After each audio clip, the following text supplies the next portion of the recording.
Hello and welcome to It's Never Too Far Away. In this video I will be flying Virgin Atlantic from Los Angeles to London. Virgin Atlantic is an airline serving on long-range routes out of the UK with the main base at London Heathrow.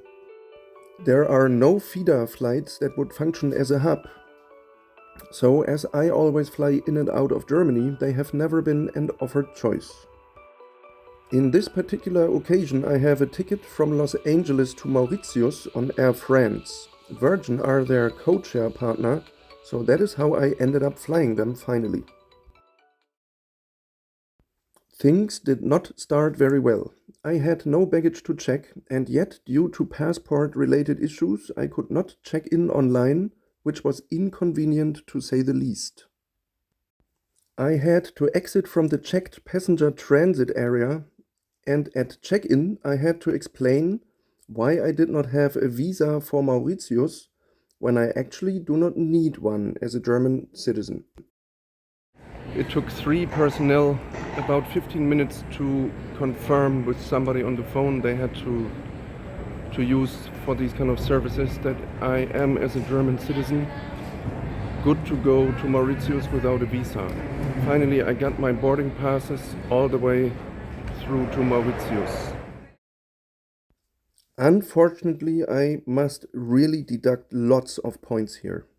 Even after consulting a special visa service, they only gave me my boarding passes because on Virgin I was only flying to London. But the doubts about my travel documents remained, and they knew Air France would have to handle this at boarding to Mauritius from Paris. This was my 4th trip to Mauritius, and also this time I could enter there without a visa. Airlines do have to do their homework, as we all do, and causing this kind of trouble is a no-go. What does a passenger have in hand to say at this kind of moment? Anyway, back inside the departure area. In Los Angeles, Virgin are operating out of the super cool Tom Bradley terminal.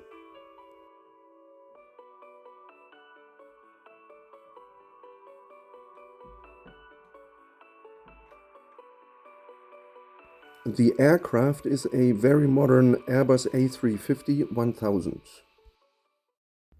There is one thing about Virgin trying to be different, which you can see by this kind of sign.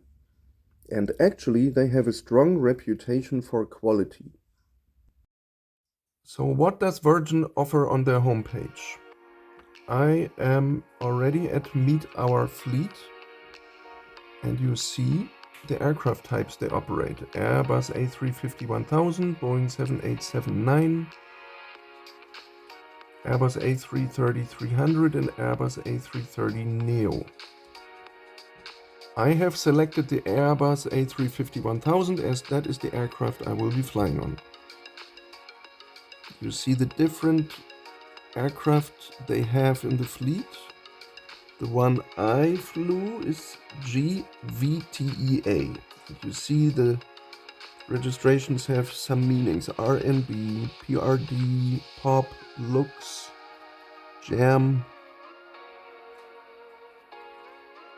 There are virtual tours, and as I'm an economy passenger, I select economy.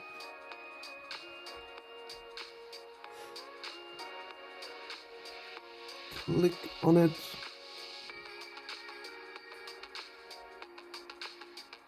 And here we go, we're inside the cabin. You can move back, turn around and see what the seats look like.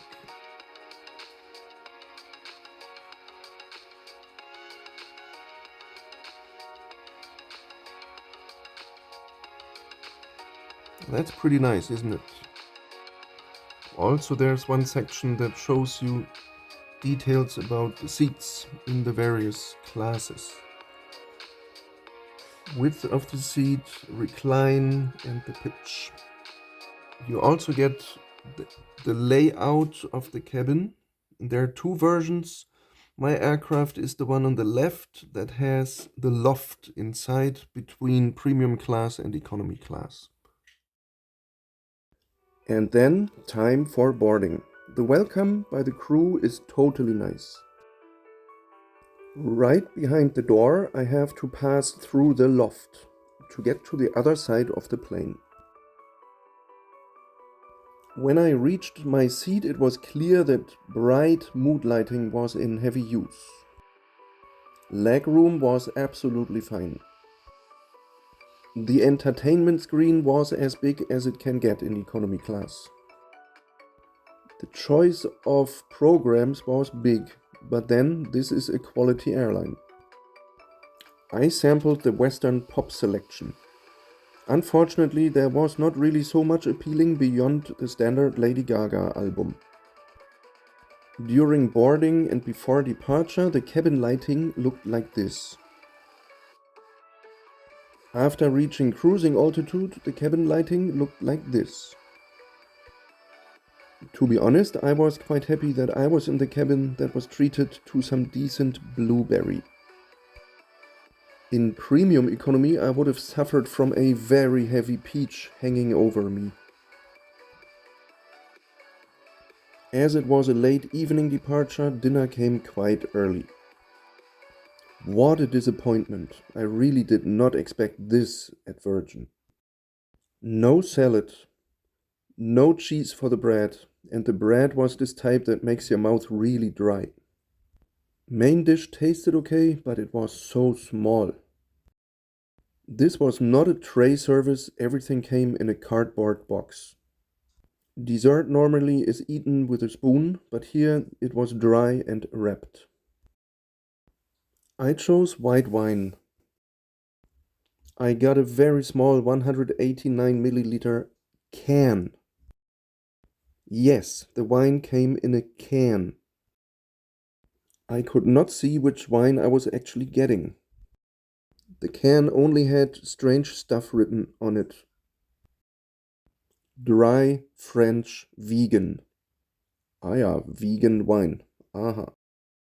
Then it read, "We're wine for the moments that matter and the magically meaningless ones too. We'll be your night out wine, welly wine, telly wine, whatever wine, whenever. Let's wine."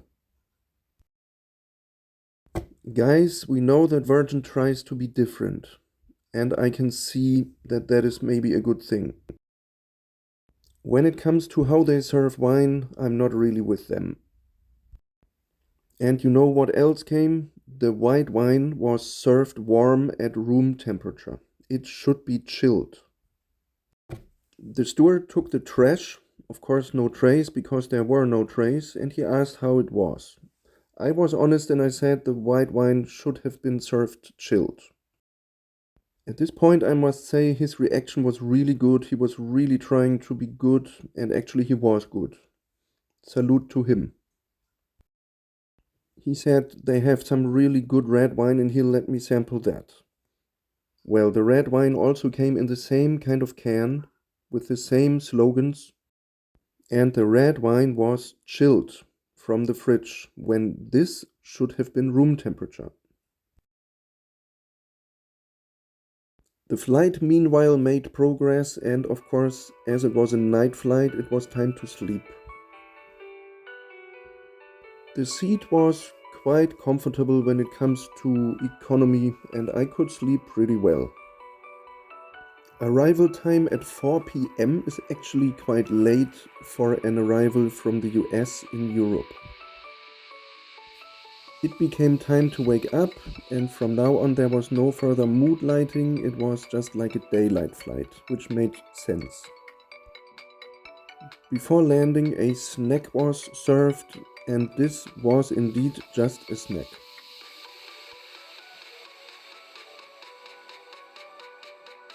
The following pictures I took from the front camera that I could select on my in-flight entertainment screen. These cameras that Virgin are offering are pretty nice. Coming to a conclusion, as this flight was just about to land in London, I have to say, in all honesty, I expected much more. I was actually very disappointed from the food and also from lots of these things that Virgin tries to make different, they don't really make too much sense to me. There's also one more thing that really works to Virgin's disadvantage. It's not really their mistake, but it's part of the experience when you fly with them. In London Heathrow, they operate out of Terminal 3, which is a very dreadful place. I really don't know why I would want to be on a Virgin flight again anytime soon.